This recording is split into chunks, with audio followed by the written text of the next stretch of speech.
Hello dear student, today we will start the third part of this chapter. ठीक है बच्चों, ਅੱਜ ਆਪਾਂ ਹਿਸਟਰੀ ਦੇ ਸੈਕੰਡ ਲੈਸਨ ਦਾ ਥਰਡ ਪਾਰਟ ਕਰਾਂਗੇ, ਜਿਸ ਦੇ ਵਿੱਚ ਆਪਾਂ ਅੱਜ ਸ਼ੁਰੂਆਤ ਕਰਾਂਗੇ ਟੁਵਰਡ ਆ ਸੈਟਲ ਲਾਈਫ। ਠੀਕ ਹੈ, ਸੈਟਲ ਲਾਈਫ ਦੇ ਵੱਲ ਨੂੰ ਕਿਵੇਂ ਜੋ ਅਰਲੀ ਪੀਪਲ ਉਹ ਗਏ ਨੇ। ਠੀਕ ਹੈ, ਆਰਚੀਓਲੋਜਿਸਟ ਹੈਵ ਫਾਊਂਡ ਟ੍ਰੇਸਿਸ ਆਫ ਹਟ or houses at some site, for instance the Burja home in present day Jammu Kashmir. ਦੇਖੋ ਇਸ ਦੇ ਵਿੱਚ ਕੀ ਆ, ਜੋ ਆਰਚੀਓਲੋਜਿਸਟ ਨੇ ਪੁਰਾਤਤਵ ਵਿਗਿਆਨੀ ਨੇ ਉਹਨਾਂ ਨੇ ਕੁਛ ਇੱਦਾਂ ਦੀਆਂ ਸਾਈਟ ਟ੍ਰੇਸ ਕੀਤੀਆਂ ਨੇ। ਠੀਕ ਹੈ, ਜਿੱਥੇ ਕੁਝ ਹਟ ਜਾਂ ਹਾਊਸ ਵਗੈਰਾ ਫਾਈਂਡ ਆਊਟ ਕੀਤੇ ਗਏ ਉਹਨਾਂ ਦੁਆਰਾ। ਫੋਰ ਐਗਜ਼ਾਮਪਲ ਦੇ ਤੌਰ ਤੋਂ ਫਸਟ ਜੇਕਰ ਆਪਾਂ ਗੱਲ ਕਰੀਏ ਬੁਰਜਾ ਹੋਮ, ਜੋ ਕਿ ਅੱਜ ਦੇ ਸਮੇਂ ਦੇ ਵਿੱਚ ਕਸ਼ਮੀਰ ਦੇ ਵਿੱਚ ਪ੍ਰੈਜੈਂਟ ਹੈ। ਇੱਥੇ ਲੋਕ ਕੀ ਸੀ, ਪੀਪਲ ਬਿਲਡ ਪੈਟ ਹਾਊਸਿਸ।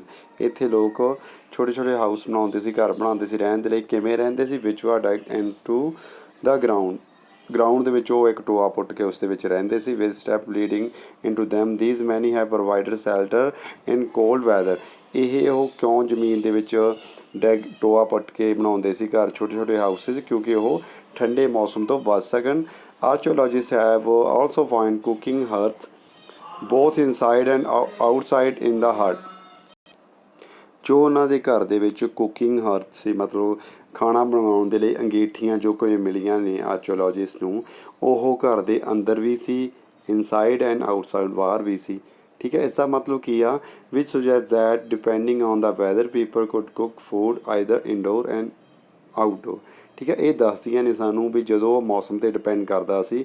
ਕਈ ਵਾਰ ਤਾਂ ਉਹ ਘਰ ਦੇ ਅੰਦਰ ਹੀ ਆਪਣਾ ਖਾਣਾ ਪਕਾਉਂਦੇ ਸੀ, ਫਿਰ ਮੌਸਮ ਚੰਗਾ ਹੋਵੇ ਤਾਂ ਉਹ ਘਰ ਦੇ ਬਾਹਰ ਵੀ ਆਪਣਾ ਖਾਣਾ ਪਕਾਉਂਦੇ ਸੀਗੇ। ਠੀਕ ਹੈ, ਨੈਕਸਟ ਗੱਲ ਕਰਾਂਗੇ ਡਰਾ ਪਿਟ ਹਾਊਸ। ਠੀਕ ਹੈ, stone tool have been found from many site as well as many of these are different from the earlier Paleolithic tool and that is why they are called Neolithic। ਠੀਕ ਹੈ, ਆਪਾਂ ਜੇਕਰ stone tool ਦੀ ਗੱਲ ਕਰੀਏ, ਪੱਥਰਾਂ ਤੋਂ ਬਣੇ ਜਿਹੜੇ ਟੂਲਸ ਨੇ ਉਹਨਾਂ ਦੀ ਗੱਲ ਕਰੀਏ, ਇਹਨਾਂ ਦੇ ਲਈ ਵੀ ਕੋਈ ਆਪਾਂ ਨੂੰ ਮੈਨੀ ਸਾਈਟਸ ਮਿਲੀਆਂ ਨੇ, ਇੱਦਾਂ ਦੀਆਂ ਜਗ੍ਹਾ ਮਿਲੀਆਂ ਨੇ ਜਿੱਥੋਂ ਇਹ ਪਾਏ ਜਾਂਦੇ ਨੇ।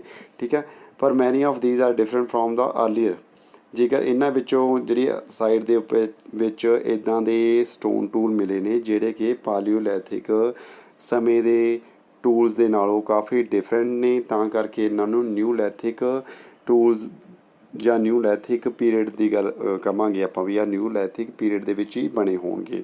ਥੀਜ਼ include tools for polish to give a fine cutting edge, the mortar, pestles use for grinding grain and other plant produce. ਇਹਨਾਂ ਦੇ ਵਿੱਚ ਕੁਛ ਜਿਹੜੇ ਟੂਲ ਸੀ ਉਹਨਾਂ ਨੂੰ ਕਾਫੀ ਪੋਲਿਸ਼ ਕੀਤਾ ਗਿਆ ਹੋਇਆ ਸੀ, ਫਿਰ ਉਹ ਕਾਫੀ ਉਹਨਾਂ ਦੀ ਕਟਿੰਗ ਕੀ ਆ, ਉਹਨਾਂ ਦੇ ਕਿਨਾਰੇ ਕਾਫੀ ਤਿੱਖੇ ਸੀ।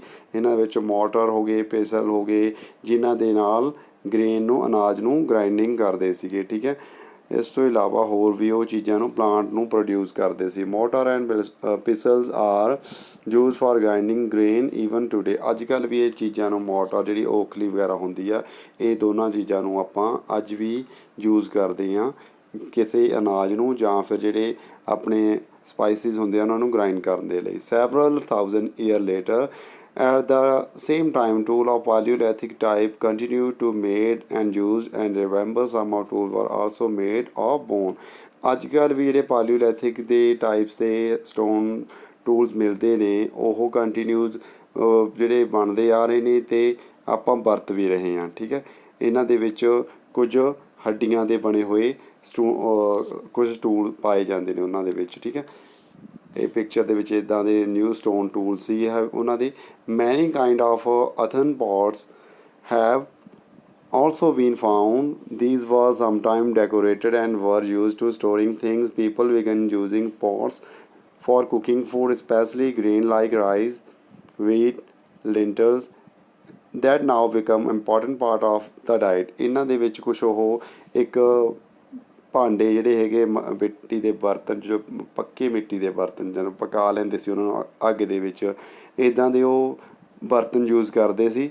ਠੀਕ ਹੈ, ਉਹਨਾਂ ਨੂੰ ਉਹ ਡੈਕੋਰੇਟ ਵੀ ਕਰਕੇ ਰੱਖਦੇ ਸੀ। ਫਿਰ ਇਹਨਾਂ ਦੇ ਵਿੱਚ ਕੀ ਉਹ ਕੁਕਿੰਗ ਫੂਡ ਰੱਖਦੇ ਸੀ ਆਪਣਾ ਪਕਾਇਆ ਹੋਇਆ ਭੋਜਨ ਪਕਾਉਣ ਲਈ, ਜਾਂ ਫਿਰ ਜਿਹੜੀਆਂ ਉਹਨਾਂ ਦੇ ਅਨਾਜ ਦੀਆਂ ਫਸਲਾਂ ਨੇ ਉਹਨਾਂ ਵਿੱਚ, ਜਿਵੇਂ ਰਾਈਸ, ਚੌਲ ਹੋ ਗਏ, ਕਣਕ ਹੋ ਗਈ, ਲਿੰਸਲ ਜਿਹੜੇ ਤਿਲ ਹੋ ਗਏ, ਇਹਨਾਂ ਚੀਜ਼ਾਂ ਨੂੰ ਉਹ ਸਟੋਰ ਕਰਕੇ ਰੱਖਦੇ ਜਿਹੜੇ ਉਹਨਾਂ ਦੀ ਡਾਈਟ ਦਾ ਹਿੱਸਾ ਸੀਗਾ।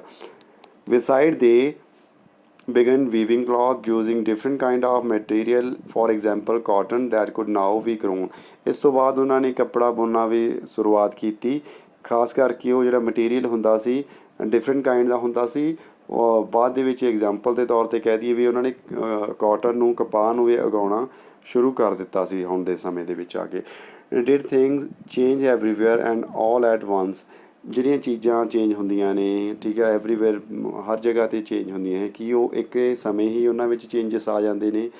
ਨੋਟ ਕੁਆਇਟ, ਇੱਦਾਂ ਨਹੀਂ ਹੁੰਦਾ ਵੀ ਕਿਸੇ ਚੀਜ਼ ਦੇ ਵਿੱਚ ਇੱਕੋ ਦਮ ਕੋਈ ਚੇਂਜਸ ਆ ਜਾਏ। ਇਹਨਾਂ ਲਈ ਬਹੁਤ ਲੰਮਾ ਪ੍ਰੋਸੈਸ ਹੁੰਦਾ, ਲੰਮਾ ਸਮੇਂ ਦੀ ਗੱਲ ਤੱਕ ਉਹ ਚੱਲਦਾ, ਫਿਰ ਉਹਨਾਂ ਦੇ ਵਿੱਚ ਜਾ ਕੇ ਕੁਝ ਚੇਂਜਸ ਆਉਂਦੇ ਨੇ। ਇਟ ਮੈਨੀ area men and women still continue to hunt and gather food, and elsewhere people adopt farming and heading slowly over several thousand years. Besides, in some cases people try to combine these activities doing different things during different season। ਇਸ ਦੇ ਵਿੱਚ ਕੀ ਆ, ਮੈਨੀ areas ਦੇ ਵਿੱਚ ਜਿਹੜੇ ਆਦਮੀ ਆ, ਔਰਤ ਨੇ, ਉਹ ਕੰਟੀਨਿਊ ਸ਼ਿਕਾਰ ਕਰਦੇ ਰਹੇ, ਆਪਣਾ ਭੋਜਨ ਇਕੱਠਾ ਕਰਦੇ ਰਹੇ, ਠੀਕ ਆ। ਇਹਨਾਂ ਦੇ ਨਾਲ ਨਾਲ ਉਹਨਾਂ ਨੇ ਫਾਰਮਿੰਗ ਨੂੰ, ਖੇਤੀਬਾੜੀ ਨੂੰ, ਹੈਡਿੰਗ ਨੂੰ, ਇੱਦਾਂ ਚੀਜ਼ਾਂ ਨੂੰ ਅਡੋਪਟ ਕਰ ਲਿਆ। ਇੱਦਾਂ ਹੀ ਕਈ ਸਾਲ ਚੱਲਦੇ ਰਹੇ। ਇਸ ਤੋਂ ਬਾਅਦ ਉਹਨਾਂ ਨੇ ਆਪਣੀ ਜਿਹੜੀਆਂ ਚੀਜ਼ਾਂ ਨੇ ਉਹਨਾਂ ਨੂੰ ਕੰਬਾਈਨਡ ਟਰਾਈ ਕੀਤਾ ਵੀ ਇਕੱਠੀਆਂ ਐਕਟੀਵਿਟੀ ਨੂੰ ਕਰਨਾ ਸ਼ੁਰੂ ਕਰ ਦਿੱਤਾ, ਜਾਂ ਫਿਰ ਉਹ ਕਿਸੇ ਸੀਜ਼ਨ ਵਾਈਜ਼, ਕਿਸੇ ਸੀਜ਼ਨ ਦੇ ਅਕੋਰਡਿੰਗ ਇਹਨਾਂ ਚੀਜ਼ਾਂ ਨੂੰ ਉਹ ਕਰਦੇ ਸੀਗੇ, ਠੀਕ ਹੈ। ਅਲੱਗ ਅਲੱਗ ਚੀਜ਼ਾਂ ਨੂੰ ਸੀਜ਼ਨ ਵਾਈਜ਼ ਐਕਟੀਵਿਟੀ ਨੂੰ ਉਹ ਪਰਫੋਰਮ ਕਰਦੇ ਸੀ ਜਾਂ ਪੂਰਾ ਕਰਦੇ ਸੀ। ਇੱਥੇ ਕੁਛ ਇੱਕ ਬਰਤਨ ਹੈ, what do you think could have been store in this jar. ਇਹ ਜਾਰ ਦਿੱਤਾ ਹੋਇਆ ਹੈ, ਇਸ ਦੇ ਵਿੱਚ ਕੀ ਸਟੋਰ ਕਰ ਸਕਦੇ ਸੀ, ਉਸ ਦੇ ਬਾਰੇ ਤੁਸੀਂ ਸੋਚ ਸਕਦੇ ਹੋ। A closer look living and dying in Mehrgarh. Mehrgarh ਦੀ ਗੱਲ ਕਰਾਂਗੇ ਜੇਕਰ, ਜੋ ਕਿ ਆਪਾਂ ਪਹਿਲਾਂ ਮੈਪ ਦੇ ਉੱਪਰ ਦੇਖ ਚੁੱਕੇ ਹਾਂ, ਮੈਪ ਨੰਬਰ 2 ਦੇ ਵਿੱਚ ਪੇਜ ਨੰਬਰ 13 'ਤੇ। This site is located in the fertile plain near the Bolan Pass, which is one of the most important route into Iran। ਜੋ ਮੇਹਰਗੜ੍ਹ ਹੈ ਉਹ ਇੱਕ ਫਰਟਾਈਲ ਮੈਦਾਨੀ ਇਲਾਕਾ ਹੈ ਜੋ ਕਿ ਬੋਲਾਨ ਪਾਸ ਦੇ ਨੇੜੇ ਹੈ, ਠੀਕ ਹੈ। ਕਾਫੀ ਇੰਪੋਰਟੈਂਟ ਰੂਟ ਮੰਨਿਆ ਗਿਆ ਹੈ ਈਰਾਨ ਵੱਲ ਨੂੰ ਜਾਣ ਦਾ, ਜਾਂ ਉੱਧਰੋਂ ਇੱਧਰ ਜੋ ਭਾਰਤ ਵੱਲ ਸਬ ਕੰਟੀਨੈਂਟ ਵੱਲ ਆਉਂਦੇ ਸੀ, ਠੀਕ ਹੈ, ਉਹਨਾਂ ਲਈ ਆ ਮੇਨਲੀ ਰਸਤਾ ਹੁੰਦਾ ਸੀ ਬੋਲਾਨ ਪਾਸ ਦਾ। Mehrgarh was probably one of the place where people learn to grow barley and wheat.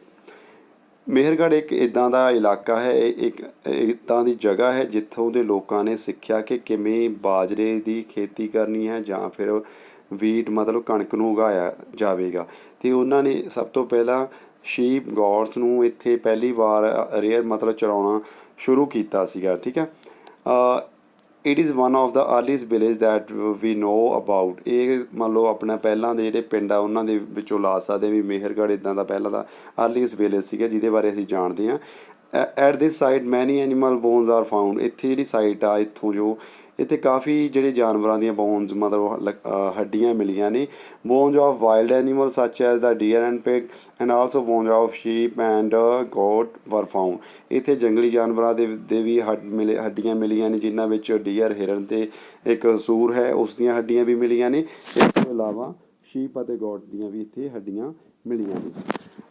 Other find of Mehrgarh include remain of square or rectangular houses. Each house has 4 or more compartment which some of which may have been used to storage। ਇੱਦਾਂ ਦੇ ਇੱਥੇ houses ਵੀ ਮਿਲੇ ਨੇ, ਘਰ ਮਿਲੇ ਨੇ ਜਿਨ੍ਹਾਂ ਦੇ 4 ਕੰਪਾਰਟਮੈਂਟ ਸੀ, ਜਿਹੜੇ ਕਿ ਸਕੁਐਰ ਹੋ ਸਕਦੇ ਸੀ ਜਾਂ ਫਿਰ ਰੈਕਟੈਂਗਲ ਦੇ ਵਿੱਚ ਸੀਗੇ। ਇਹ ਮੇਹਰਗੜ੍ਹ ਦੀ ਸਾਈਡ ਦੇ ਵਿੱਚੋਂ ਮਿਲੇ ਨੇ। When people die, their relative and friends generally pay respect to them. People look after them, perhaps in the belief that there is some form of life after death. Burial is one such arrangement. Several burial sites have been found at Mehergarh, in which instance the dead person was buried with gods which were probably meant to serve as food in the next world। ਦੇਖੋ ਇਸ ਦੇ ਵਿੱਚ ਕੀ ਦੱਸਿਆ ਗਿਆ, ਤੁਸੀਂ ਇਸ figure ਦੇ ਵਿੱਚ ਦੇਖ ਸਕਦੇ ਹੋ। ਇੱਥੇ ਕੀ ਆ, ਕੁਝ ਸਕੈਲਟਨ ਵੀ ਤੁਹਾਨੂੰ ਨਜ਼ਰ ਆ ਰਹੇ ਨੇ, ਠੀਕ ਹੈ, ਕੁਝ ਗੋਡਸ ਦੇ ਸਕੈਲਟਨ ਵੀ, ਹੱਡੀਆਂ ਵੀ ਦਿਸ ਰਹੀਆਂ ਨੇ।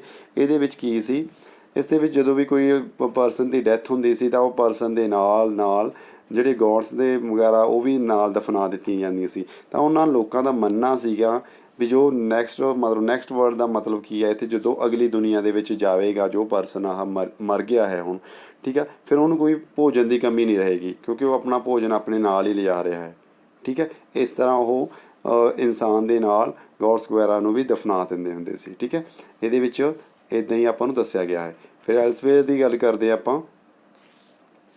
ਕੇਵ ਪੇਂਟਿੰਗ ਇਨ ਫਰਾਂਸ, ਇੱਥੇ ਜੋ ਤੁਹਾਨੂੰ ਪਿਕਚਰ ਦੇ ਵਿੱਚ ਨਜ਼ਰ ਆ ਰਿਹਾ ਇਹ ਕੇਵ ਮਤਲਬ ਇਹ ਗੁਫਾਵਾਂ ਦੇ ਵਿੱਚ ਪੇਂਟਿੰਗ ਹੈ, ਕੁਛ ਐਨੀਮਲਸ ਦੀਆਂ ਪੇਂਟਿੰਗਸ ਨੇ, ਇਹਨਾਂ ਨੂੰ ਤੁਸੀਂ ਦੇਖ ਸਕਦੇ ਹੋ, ਇਹ ਫਰਾਂਸ ਦੇ ਵਿੱਚੋਂ ਮਿਲੀਆਂ ਨੇ।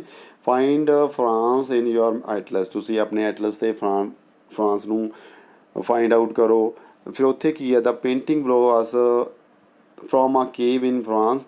This site was discovered by 4 school children more than 100 years ago. Painting like were made between 20,000 and 10,000 year ago. ਇੱਦਾਂ ਦੀ ਜਿਹੜੀ ਪੇਂਟਿੰਗ ਆ ਇਹ ਫਰਾਂਸ ਦੇ ਪਾਈ ਗਈਆਂ। ਇੱਥੇ 4 ਜਿਹੜੇ ਸਕੂਲੀ ਬੱਚੇ ਸੀ ਉਹਨਾਂ ਨੇ ਅੱਜ ਤੋਂ 100 ਸਾਲ ਪਹਿਲਾਂ ਇਹਨਾਂ ਨੂੰ ਫਾਈਂਡ ਆਊਟ ਕੀਤਾ ਸੀ, ਜਿਹੜੀਆਂ ਕਿ 20 ਤੋਂ 10,000 ਸਾਲ ਪੁਰਾਣੀਆਂ ਮੰਨੀਆਂ ਗਈਆਂ ਨੇ।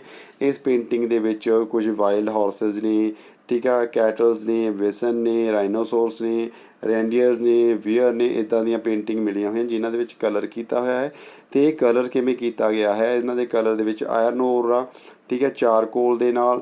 It is possible that these painting were done on criminal occasion or perhaps ਦੇ ਵਰ ਮੇਡ ਦਾ ਸਪੈਸ਼ਲ ਰਿਚੁਅਲਸ।